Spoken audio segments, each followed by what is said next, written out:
I am a Palestinian girl who was born in Bethlehem. I was raised in Islam. I loved Islam. I loved my Islamic people. I was very, very faithful in my belief. I believed in Muhammad. I believed in the value that Muhammad taught us. I believed in the Quran. As a young child, I covered my head at the age of 9. I believed in it. I loved it. I loved that my entire people believed the same thing. We were in unity. We believed in loving one another and respecting our father. Our culture and the Islamic belief taught women to work hard and be respectful to their fathers and to their brothers. I did my 5-time prayers. I fasted in Ramadan. I traveled to Mecca and I formed Umrah and I formed Hajj. I read the Quran many, many times. I looked for God in the Quran and I looked for answers. And I found something that it brought unity to my life. I loved Allah and I loved Islam very, very much. I was married for 9 years and I loved my home and I loved my children, but there was emptiness in my heart, and there is a problem that was going on also in the marriage, and I ended up leaving my ex-husband. I found myself homeless on the street because of the decision I made. And I remember walking down the street of the city where I was, and I saw a lady and she had a shop. And I felt so drawn. I felt like someone had a power over me, just wanted me to go inside the store. And I did. I walked into that store. And the moment we entered to the store, she was very loving and very cheerful. And she came up to me and she hugged me. I was so puzzled. I was so worried about what is this woman wanting from me. I never met her. I don't know her name. There is no connection between us at all. I don't know what this lady wants from me. So I kind of was scared a little bit. Should I trust her? Should I talk to her? Maybe this is not a good idea. Maybe I need to leave. But again, I felt so drawn to stay. And I looked her in the face and I said, I'm here. I'm looking for a job. And she said, I know. And I want to give you one. Let's get you started working. What can you do? What kind of jobs can you do? Honestly, I had no skill. The only skills I had is cooking. So I said to her, well, I could cook for you. I could clean for you. And she said, oh, that's great. I need someone to cook for me. I need someone to clean for me. And right there on the spot, she hired me. She paid me a good wages for duties that I formed in her store. We started having a relationship, and that relationship was getting deeper and deeper. There was something about that woman that puzzled me. I couldn't understand, why would she love me? She found out I am homeless, and the minute she did, she moved me into her home.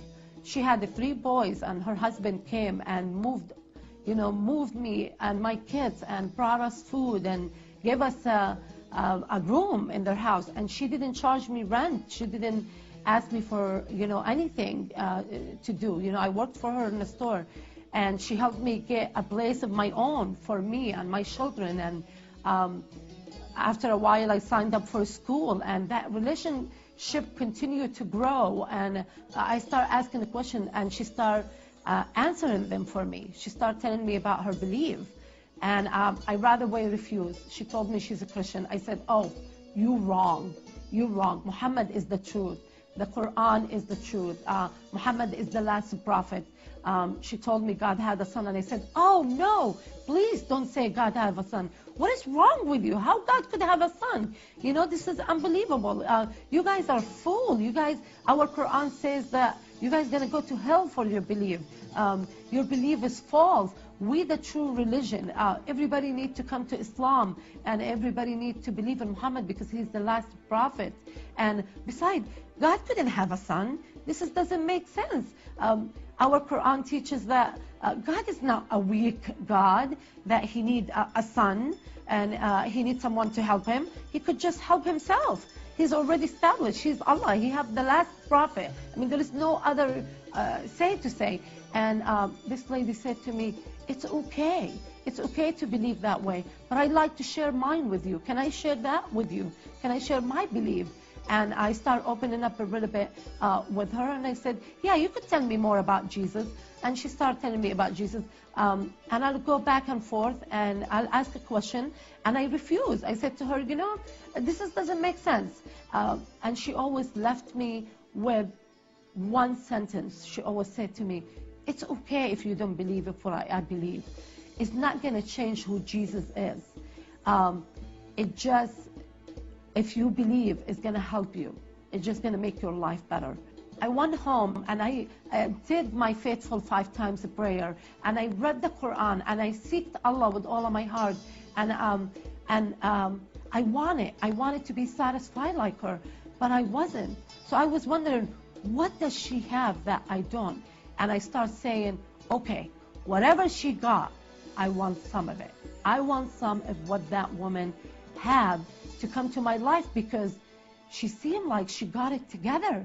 And it wasn't because she had money or because she had furniture.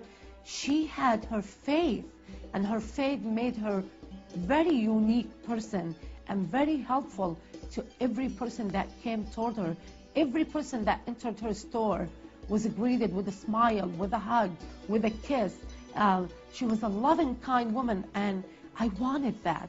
I wanted to stop being bitter. I started thinking about my own feeling, and I found myself being angry with my family. I have unforgiveness. I don't have really love. I really faked it, because when I went home, I always cried, and I always felt lonely, and I felt unsatisfied. But that woman was the opposite from me. She also went home. She also had problems, financial problems, but she always was okay with it. And she faced each day with a new challenge, but with a smile and with her faith. So after 2 years of hanging around this woman, I wanted something like that. I started asking more questions and seeking more ways to find out about her faith. I was hungering for a relationship with God. So I was fasting more now and praying, and that is my Islamic prayer, and I start doing more ruk'ahs and more, beads of prayer, and really asking God to show up. I want you, God, if you are the truth, why won't you come to me and show me that you are the truth? One day I just said it. I said, Jesus, if you're really the Son of God, come down and show me that you are the Son of God, because this doesn't make sense. I was in the store, just minding my own business, working in the back room, and I remember saying to myself, this is just not working. Nothing is working right now. I know I'm working, I'm making money, but I'm frustrated and I'm empty, and I don't know what to do next. I don't know where the truth is. I want to know the truth. And I remember something happening in the room where I was, and all of a sudden I look and I see a person like any other person that stands in front of me stood, but it was different from anyone I ever seen. And I looked at it and I said, who are you? And that voice of rushing water, that voice of soothing and calming in the same time, so powerful, I couldn't even describe it in words if I tried, said to me, I am Jesus. I am the Son of God. And I remember being so consumed by it that I fell. I didn't fall in a way that I'm hurt. I just dropped to my knees. And I was looking up at him, and he's just so beautiful. He is so glorious. He's the light. It's like a light inside of a light, an Indian light, an Indian power. And I right away said, Lord, you are the Lord. And he said to me, yes, Khalida, I am Jesus. I am the one you have denied for so many years. I am the one that you said, I'm not the Son of God. I am the Son. I came to save you. I came to take you in my arm and make you a good person, a happy person. And it's by my grace that you are saved. You don't have to do anything. You don't have to form anything. You just have to know that I love you. And I said, That's it? That's all you want me to do? And he said, yes, just believe in me. And within a moment, it seemed like I went to school for years and I studied all the tests and I aced them all in one day. Jesus made sense.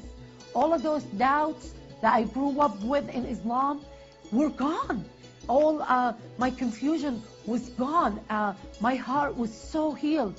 I felt like the pain is leaving me. My heart is no longer full of hate and anger and confusion and unforgiveness from my childhood that I carried as a young girl, being a Palestinian without a land, feeling that I am a victim of every circumstances that ever happened to me. And I found myself saying to Jesus, I need you. I need you to come and help me. I need you to help me walk. I told that friend of mine, I told her, you know, I just received Jesus as my personal savior. And she looked at me and she goes, when did you do that? And I said, just now. And she goes, well, I've been talking to you for years and I didn't know this is happening. And I said, well, I just had an experience in the back. And I told her what happened with me. I felt such a change in my heart. My heart was healed. I wasn't sad anymore. I felt like I'm strong. Now I could face life, and now I could face the challenge that coming before me. There was a freedom that I did not experience in Islam. So that's what Christianity provided into my life.